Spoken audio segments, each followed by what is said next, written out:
our next guest makes her debut with us, and she is a player. Taylor Soule from Boston College joins us. Taylor, good morning. How are you?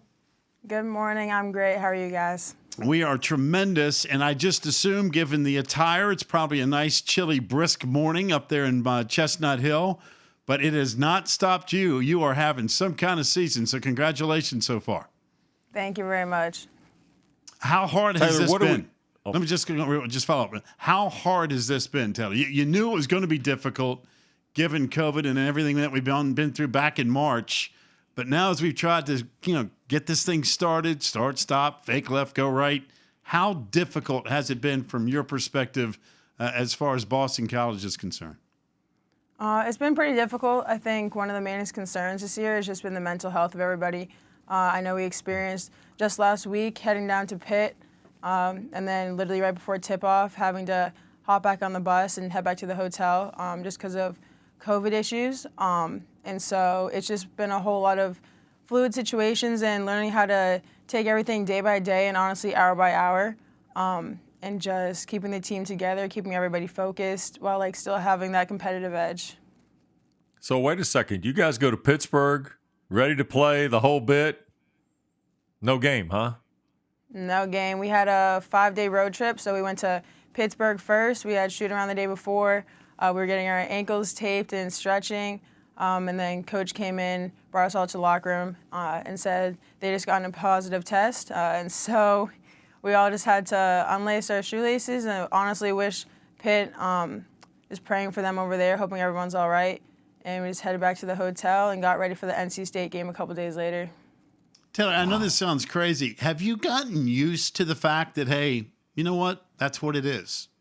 Because, every day that we come to work trying to talk about these games and projecting what's going to happen, you get word that, oh, so-and-so game's not going to happen. And we're kind of like, doggone, we're so looking forward to watching it. But you're playing it. But has it gotten to the point now that it's just, hey, that's par for the course? If that's what it is, it is. We figure out the next man and let's go. Or is it still disappointing? It's definitely still disappointing. I mean, as just a player and a fan, I know there are a couple other games this season, whether it was like a Louisville and UConn game that I was really looking forward to watch. But just for BC as a program, it's kind of just preparing, I feel like, everyone for real-life situations outside of basketball. You never really know what's going to come around, what's going to happen. You kind of just have to take I don't know what a good saying is, but you kind of just have to take whatever situation you're in and kind of roll with it. And so it is disappointing when you prepare for a game and then things switch up, but you kind of just have to take it, work hard in practice, and just honestly see what happens. You never really know who you're going to play. Thought we were going to play Duke a couple weeks ago. Got changed to playing Wake Forest. And honestly, everyone's in the same situation. Everyone's in the same boat. And we're all just trying to do our best. Taylor, you mentioned these games, and I'm curious. I know players connect from one team to the next at times. How often do you think the communication, not just with your teammates and obviously the coaches there, but folks at other schools, girls you may know that play at other places, how important is that connectivity right now to kind of everybody understanding, as you said, we're all going through this? I know I have a couple other friends who either play just like in the ACC, or girls that I played AAU with, and kind of just finding like a common just denominator. Although I know no one wants it to be COVID, we want everyone to be healthy and be able to play. But it is not interesting, but just different to have all these different stories about like how our seasons are going, whether you've been on pause, positive tests on campus, and kind of just like everyone looking out for each other. I think that's a really great thing about the ACC. And just other conferences is how close teams can be when we're not on the court. And so I definitely know that for myself and other people, we've all just found a common denominator on just making sure everyone's healthy, being able to compete, and just taking things day by day.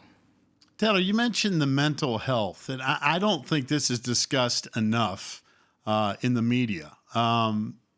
It's one thing to play. It's another thing you've got your schoolwork that you got to stay on top of.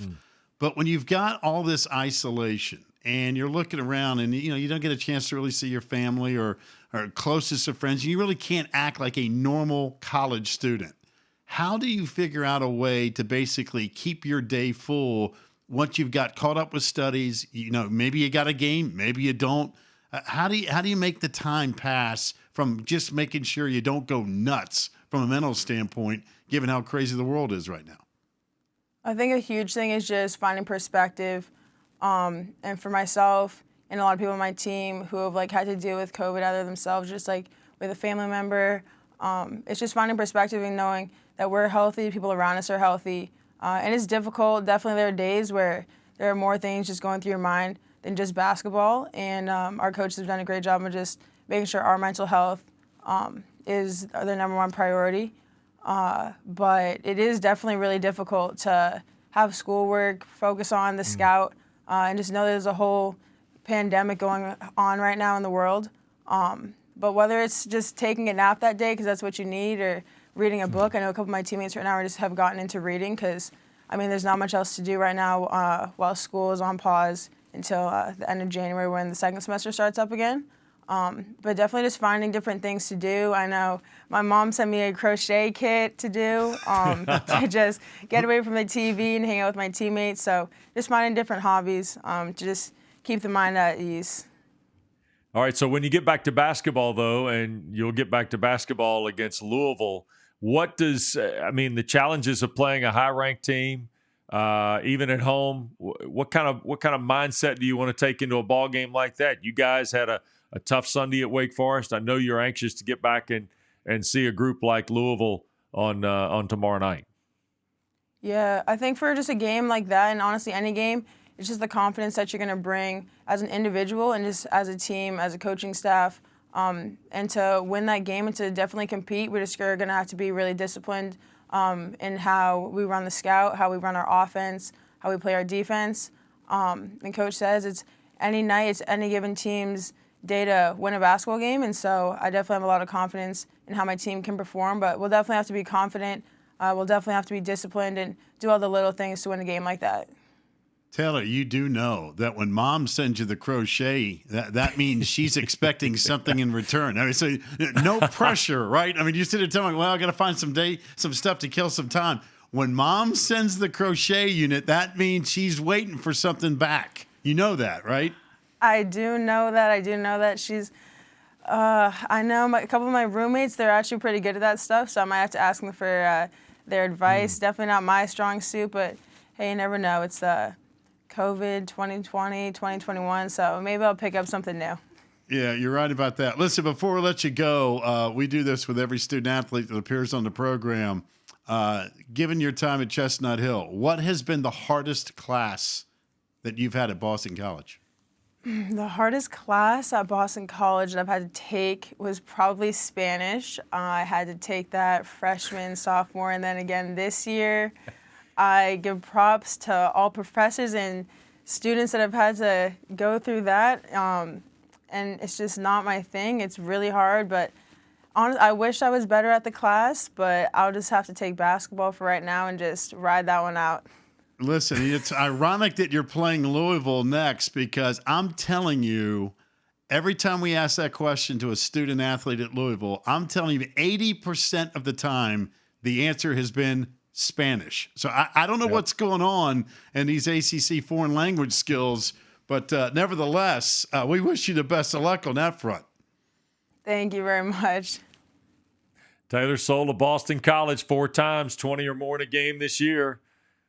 She's part of the triple header tomorrow night here on ACC Network. Taylor, stay well. Thank you so much for the time. Thank you very much, you guys. You as well.